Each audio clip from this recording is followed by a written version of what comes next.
Hello, so we are back with round 2 of OPI's Next Top Nail Artist All-Stars. We made it through, and this one is called Where in the World? And we had to pick a previous OPI collection and do a nail set, a 3D set, based on that location. So I chose India because OPI did an India collection back in 2008, and India is one of the places that I'm dying to go visit and explore. I also really love how everything they do is very intricate.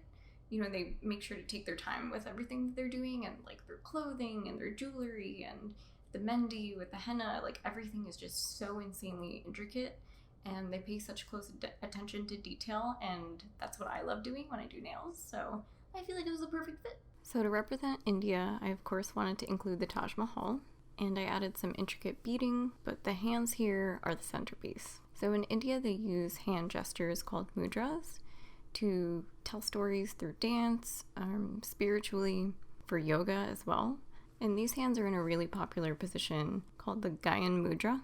It's popular during meditation and yoga, which if you didn't know, yoga was created in India. And not only does this mean wisdom, but it actually can ease tension and depression and help expand your mind. So for the base of the nails, I used OPI's Powder Perfection in Big Apple Red. I covered it with the Chrome FX No Cleanse top coat, scrubbed on OPI's Tin Man Chrome, and then I mixed a little bit of Viva OPI with some top coat to get these metallic red nails. I sculpted the hands entirely out of acrylic, and the easiest way I found to do this was to create a bead and let it sit for a second so it firms up, and then I would pick it up and mold it while it was a little bit dry already. If it was too wet, it's just not buildable. So I built up the fingers one by one, and then each time I got to a fingertip on the last bead, I would go in with an X-Acto knife and just put some details in there before it dried. Then I went in with my e-file to touch up the hands and add some more detail, and I used a little bit of sandpaper to get in between the fingers because that was tough to reach. And then I went over everything with a buffer to make sure there was no crazy sharp edges or anything. Once I brushed all the dust off, I covered the whole hand in OPI's No Cleanse top coat and then scrubbed on their chrome powder in Gold Digger. Then I mixed black onyx with Viva OPI to get the color of henna, and I painted some mendi on.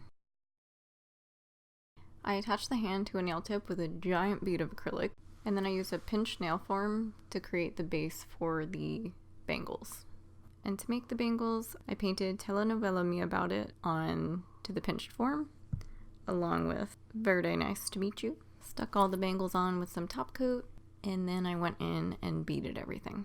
To create the Taj Mahal, I started creating sheets of gel using a mixture of alpine snow and Susie's Slinging Mezcal. And then I cut up those strips into the pieces that I needed. And I basically played architect here. I used the nail form to measure everything and made sure there was no way I could mess this up.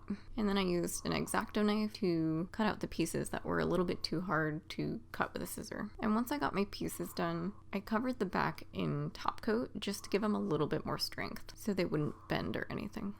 I painted the back of the Taj Mahal with the same mixture, but I added some black onyx in there. And then to get a really strong structure on the inside, I cured 2 layers of Susie's Slingin' Mezcal with 2 layers of top coat, so it was pretty thick. And then I cut strips of that, stood them up on the background, and then laid on my pieces. To create the tall structures on the sides of the Taj Mahal, I took the shiny side of a form paper and pinched it so that it was really tiny on one side, but then it gradually got bigger, and I painted on top of that and cured it. And when I popped it off, it still kept its shape, which was great, and I just trimmed off the excess to make sure it was nice and smooth.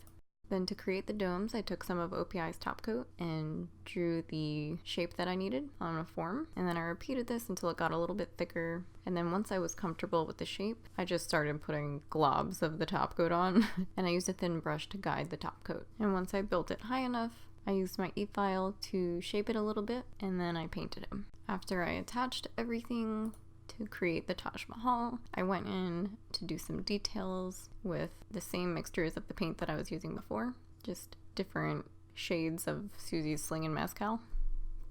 And then you can see this little structure that I made. It would not be complete without some intricate beading So I just put down some top coat, and I actually kept the top coat out for a while so it got a little bit thicker, which was perfect to use for beading. And then with a ton of patience, I placed down all of my beads. And this is the final look. I hope it screams India. I had a ton of fun doing this. Thank you so much for watching. Thank you Nails Magazine and OPI for this amazing opportunity once again. I really hope you enjoyed what I've created, and I wouldn't have been able to do it without you guys, so thank you so much, and hopefully I'll see you again next week. I'll put a link down below to vote. Okay, bye!